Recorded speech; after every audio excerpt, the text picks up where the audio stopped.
Now that is much better. Much better. What happened, man? All I did was wash the condenser and then the fan started going up to 100%. What happened? Let's go see. So believe it or not, I've got water hose stretched from there all the way across the roof. Those are some huge fans, man. And there's my hose. Turn it on before I go up.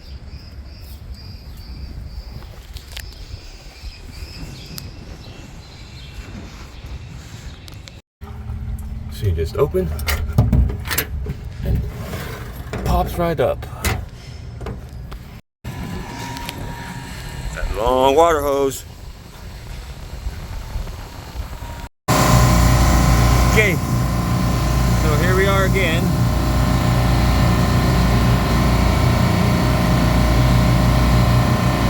Now pay attention to our condenser's running 50% right now, and we're running a pressure of 241, okay?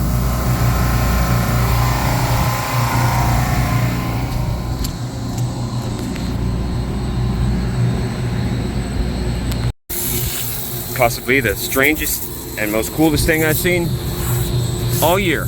Watch.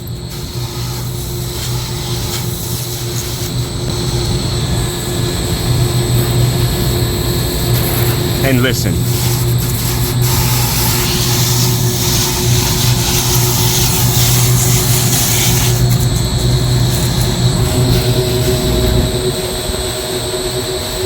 It's going faster.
That's pretty cool, huh?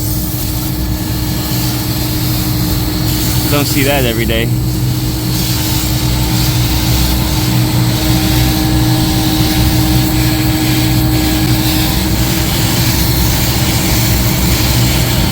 It would appear that washing it just a little bit that I washed it yesterday made a difference enough in the discharge pressure to be able to affect the suction pressure.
A better suction pressure.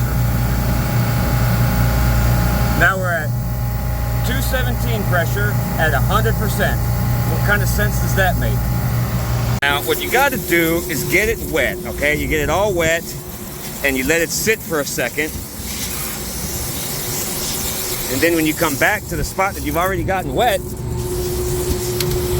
it cleans better. You get more crap out. Or so was happening yesterday.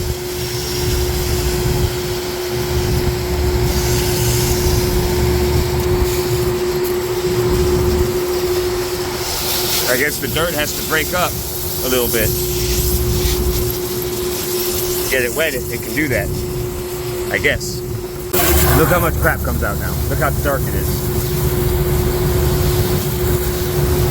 Because the water sat in it for a little bit. When you're washing coils, patience is your best friend. But at the same time, you could sit here and wash it for a day and you could still get discolored water coming out of it if you keep spraying it. So you can only do so much, really.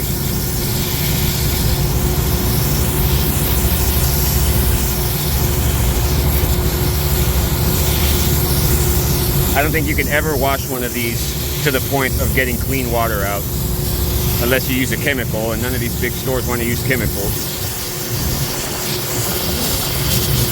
That's what I've heard, at least. You know, I would say, if you ask me, and I'm a nobody, but if you ask me, I would say spend a good 10 minutes. This is if you're doing PMs. A good 10 minutes on each section, so that's 6 sections here, so that's an hour. 2 racks, 2 hours. 10 minutes of really trying to get every square inch of it, you know. You can do it however you want. You can do it like a little quarter. You can do a little quarter at a time or a little tiny little square at a time. It doesn't really matter. Or you can go all the way down and then come all the way back. Keeping an eye on your color, the color of the water coming out. You want to make sure that always the water that's coming out is discolored and you're actually doing something with your time and your water and your energy. Because after about 10 minutes, if you do it like this and you get every square inch and you penetrate the coil really good with the water, after about 10 minutes, or after, that's about how long it takes me to go over the whole section, you're going to be really kind of wasting your time. Not wasting your time, I guess, because every little bit is good, but you get more value out of it when you're getting the real nasty stuff out. And for PMs, they're always underpriced anyway, so you can't really spend too much time on it, or your super will get mad at you. And nobody likes it when the supers get mad at them. And if what you're doing is making a difference, you'll always see crap that comes out of the coil. Mostly it's just airborne stuff that we can't see, like when you're by highways and stuff like that. You know, rubber from the tires, the asphalt go up into the road, fumes from the damn 18-wheelers and all that kind of shit. Tiny little microparticles that we can't see when they're in the air, but they'll pool up like that and like that. And if you're extracting that out of the coil, you're doing a good job. And then at the end, when it's all said and done, you should hope to have a discharge pressure that is lower than it was before, and a liquid line temperature, in this case drop leg temperature, that is lower than it was before once it all dries. I don't know if y'all heard that just come on. That's that noisy compressor I was talking about in yesterday's video. And then with the percentage of the VFD and the fans, we should see this being at 100% when the pressure is higher, not when the pressure goes down. So this is ass backwards, if you ask me, and if you ask anybody else, I think. So I'm gonna try to get with Dan Foss and find out how to address that. Or I'm gonna see if I can get in the parameters and change it. So I'll be here the rest of the day, working on the stupid PMs, cleaning that other coil over there, and then taking breaks when I can, because it's already freaking hot up here. It's only May. God, it's gonna be a hot summer. Now, if you want to do the best job you possibly can, this is the way to go.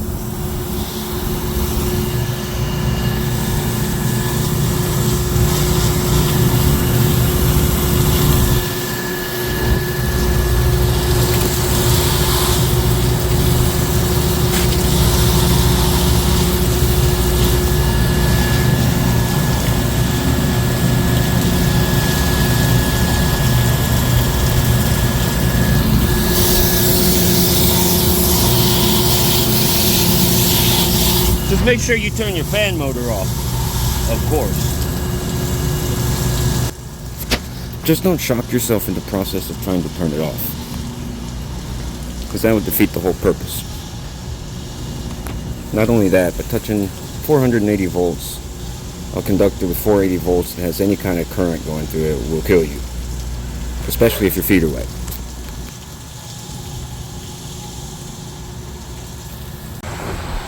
Let's see how nasty this one is. This is the other one.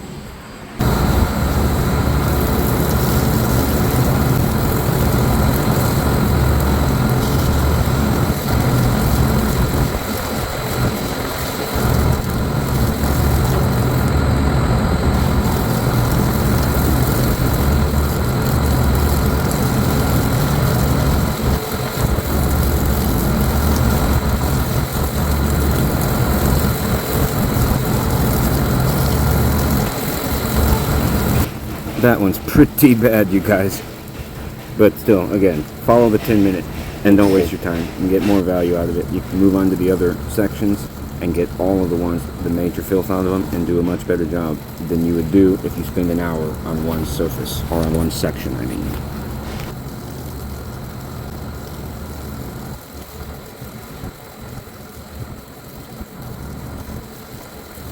Wow, just take a look at these numbers.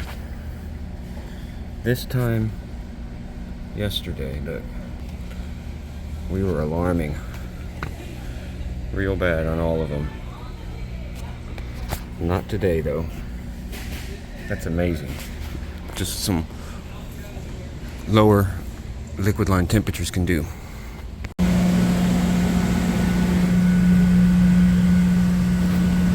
I appreciate y'all watching. Subscribe if you haven't, and if you liked the video, then give me a thumbs up.